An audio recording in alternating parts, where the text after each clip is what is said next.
Hi everyone, in front of me I've got OPPO A5x and let me share with you how to allow unknown sources on this device.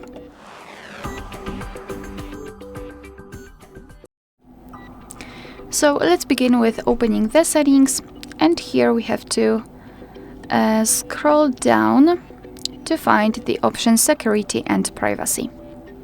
Then we have to scroll down again to find more security and privacy.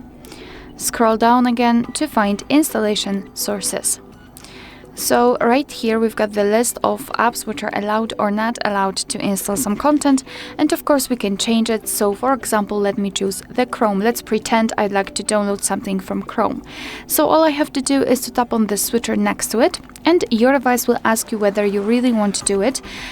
You have to be aware because you're doing it on your own responsibility, and some third-party apps aren't verified by the developer, so you may put your data and actually whole device at risk. So remember about that and choose the apps wisely.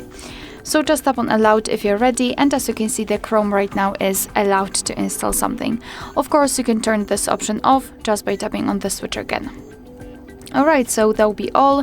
Thank you so much for watching. Please hit the subscribe button and leave the thumbs up.